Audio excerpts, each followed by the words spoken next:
ಕೆಲವು ಕಡೆ ಕುರುಬೂರು ರಟ್ಟು ಅಂತಾರೆ. ಅದು ಕುರುಹಿನ ರಟ್ಟು, ಮುಂದೆ ಏನಾಗಿ ಕುರು ಇರ್ತಾ ರಟ್ಟು ಅಂತಕ್ಕಂಥದ್ದು. ಹಾಲು ಕೆಟ್ಟರು ಹಾಲು ಮತ್ತು ಸಮಾಜ ಕೆಡಲ್ಲ ಅಂತಾರೆ. ಹಕ್ಕ ಬುಕ್ಕರು ವಿಜಯ ಸಾಮ್ರಾಜ್ಯವನ್ನು ಕಟ್ಟಿದರು. ಇದು ಹೇಳೋ ಉದ್ದೇಶ ಏನು ಅಂತಂದರೆ, ಇವತ್ತು ಹಾಲುಮತ ಸಮಾಜದವ್ರ ಕೈಲಿ ರಾಜ್ಯದ ಅಧಿಕಾರ ಇದೆ. ಬಿಡಿಸ್ಕೊಳ್ಳೋದು ಅಷ್ಟು ಸುಲಭ ಅಲ್ಲ. ಅವರಾಗೆ ಬಿಡಬೇಕೆ ಹೊರತು ನೀವು ಬಿಡಿಸ್ಕೊಳ್ಳೋದು ಸುಲಭವಲ್ಲ. ಮುಂದಿನ ವಿಚಾರವನ್ನು ಯುಗಾದಿ ಮೇಲೆ ಹೇಳ್ತೀನಿ. ಹಾಗಾಗಿ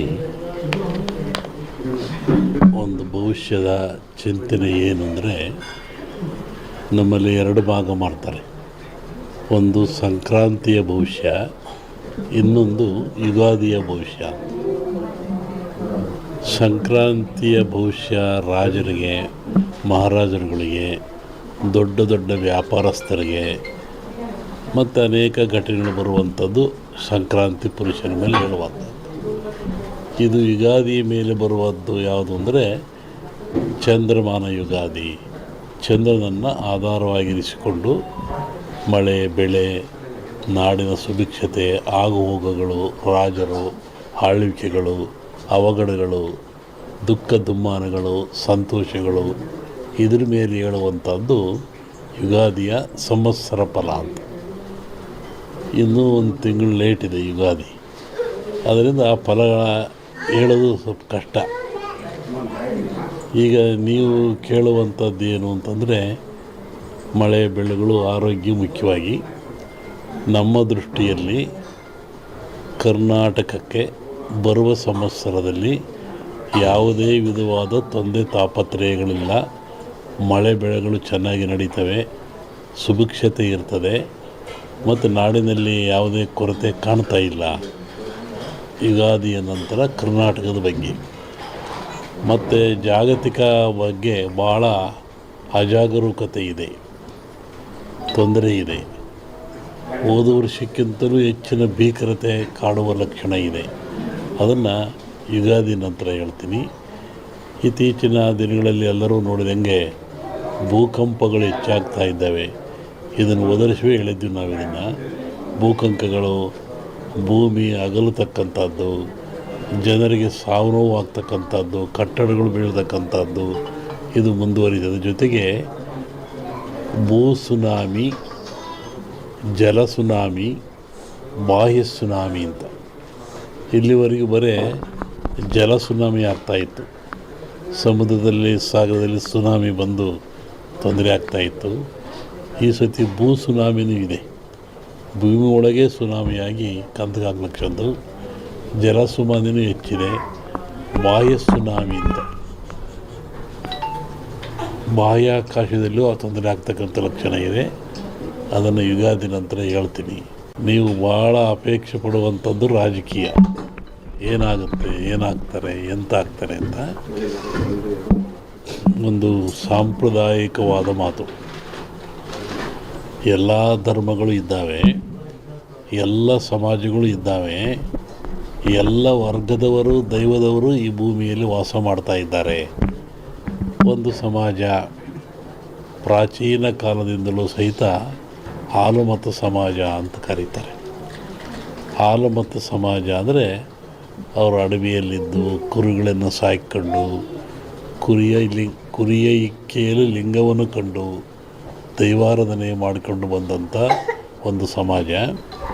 ಪ್ರಕೃತಿಯ ಮೇಲೆ, ಗಾಳಿಯ ಮೇಲೆ, ಭೂಮಿಯ ಮೇಲೆ ಅವರು ಅಡವಿಯಲ್ಲಿದ್ದ ಕಂಡದ್ದು, ತಿಳಿದದ್ದು, ನೋಡಿದ್ದು, ಅನುಭವಿಸಿದ್ದನ್ನು ಬಂತು. ಕನಕಾದಿಗಳು ಬಂದು, ವಿಷ ಬಂತು, ಎಲ್ಲವರು ಹಂಚ್ಕೊಂಡ್ರು.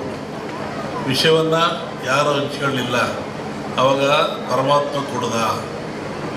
ಆವಾಗ ಅವನಿಗೆ ಯೋಚನೆ ಆಯಿತು, ಸಕಲ ಸಂಪತ್ತೆಲ್ಲ ಕೊಟ್ಟುಬಿಟ್ಟೆ ನಾನು, ಸಮುದ್ರದಲ್ಲಿ ವಿಷವೂ ಬಂದುಬಿಡ್ತು, ಇದನ್ನು ನಾನು ಕೊಡದೆ, ಇದರಿಂದ ಪಾರಾಗೋದು ಹೇಗೆ?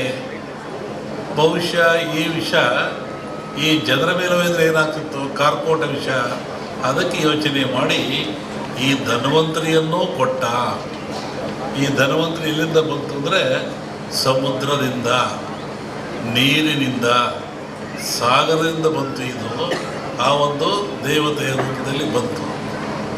ನಮ್ಮಲ್ಲಿ ಕೇಳಲಿಕ್ಕೆ ಮುರಳಿ ಕಾಮತ್ತು ಎಲ್ಲ ಬಂದಿದ್ದರು ಈ ವಿಚಾರವಾಗಿ.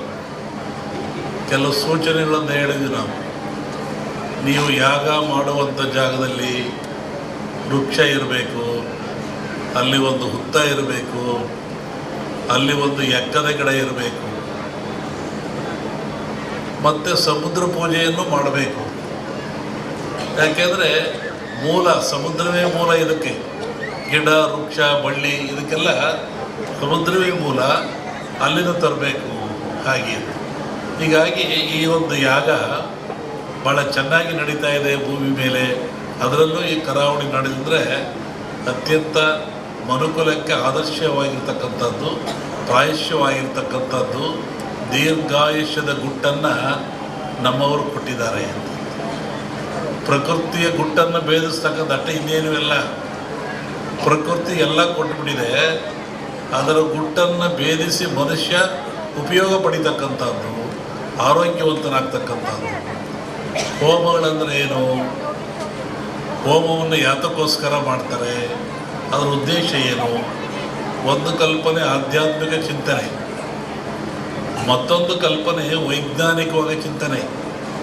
ನಾವು ಏನೇ ಮಾಡಿದರೂ, ಯಾವ ಕೆಲಸ ಮಾಡಿದ್ರು, ಯಾವ ಧರ್ಮ ಸಹಿತ ಅದು ವಿಜ್ಞಾನಕ್ಕೆ ಒಳಪಡಬೇಕು.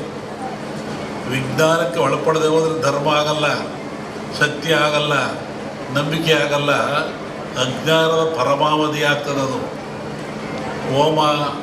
ಹೋಮದಲ್ಲಿ ಏನಿರ್ತದೆ? ವನಸ್ಪತಿಗಳನ್ನು ಹಾಕ್ತಾರೆ, ಆಜ್ಯವನ್ನು ಹಾಕ್ತಾರೆ, ಅಗ್ನಿಯನ್ನು ಕೊಡ್ತಾರೆ. ಈ ಗಿಡಮೂಲಿಕೆಗಳು ಅಂತ ಹೇಳಿದ್ರು ನಾನು. ಈ ವನಸ್ಪತಿಗಳಿಂದ ಅಗ್ನಿಗೆ ಹಾಕಿ ಹೋಮ ಆಜ್ಯ ಸುರಿಯೋದ್ರಿಂದ ನಮ್ಮ ನಂಬಿಕೆ ಅಗ್ನಿ ದೇವತೆಗಳ ಮುಖ, ಅಲ್ಲಿ ಔಷಭಾಗ್ಯವನ್ನು ಕೊಡೋದ್ರಿಂದ ದೇವತೆಗಳಿಗೆ ತಲುಪ್ತದೆ. ಆವಾಗ ನಾಡು ಸಮೃದ್ಧಿಯಾಗಿರ್ತದೆ, ರೋಗ ರುಜಿನ ದೂರವಾಗ್ತದೆ. ಒಂದಾದರೆ ಅಗ್ನಿಯನ್ನು ಆರಾಧನೆ ಮಾಡಿದವರು ಯಾರು? ಇದು ಒಂದು ಪ್ರಶ್ನೆ. ಅಗ್ನಿಹೋತ್ರಿಗಳು ಅಂತಿದ್ದಾರೆ, ಅವರು ನಿತ್ಯವೂ ಅಗ್ನಿ ಆರಾಧನೆ ಮಾಡಿ ಪೂಜೆಗಳನ್ನು ಮಾಡ್ತಾರೆ. ಅದು ಒಗ್ಗದ ಭಾಗದಲ್ಲಿರಲಿ. ಜಗತ್ತಿನ ಯಾವ ಸಮಾಜ ಇರಲಿ, ಯಾವ ಜನ ಇರಲಿ, ಯಾವ ಕುಲ ಇರಲಿ, ಯಾವ ಪಂಥ ಇರಲಿ, ಅಗ್ನಿಯನ್ನು ಆರಾಧನೆ ಮಾಡದಿರೋರು ಯಾರು? ದೀಪ ಹಚ್ತೀರ ನೀವು ಮನೇಲಿ, ಅದೇನು? ಅಗ್ನಿ. ಅಡುಗೆ ಮಾಡ್ತೀರ ನೀವು ಮನೇಲಿ, ಸ್ಟವ್ವ ಬೆಂಕಿಯೋ ಹಚ್ತೀರ ನೀವು, ಅದೇನು? ಅಗ್ನಿ. ನಾವು ನಿತ್ಯ ಬಾಳಲಿಕ್ಕಾಗಿ, ಬದುಕಲಿಕ್ಕಾಗಿ ಆಹಾರ ತಯಾರು ಮಾಡ್ತೀವಲ್ಲ, ಅದು ಯಾವುದು? ಅಗ್ನಿಯ ಮುಖಾಂತರ. ಹಾಗೆ ಅಗ್ನಿ ಜಗತ್ತಿನ ಚರಾಚರಕ್ಕೆ, ಮನುಕುಲಕ್ಕೆ ಆದರ್ಶ, ಅವಶ್ಯಕ. ಅಗ್ನಿಯಿಂದ ಯಾವುದೂ ಇಲ್ಲ. ಧಾರ್ಮಿಕವನಾಗಿ ಅಗ್ನಿಗೆ ಭವಿಷ್ಯವನ್ನು ಕೊಡ್ತೀವಿ ಅಂತ ಹೇಳೋದು ಒಂದಾದರೆ, ಅದನ್ನು ವಿರೋಧ ಮಾಡೋದು ಒಳ್ಳೆಯ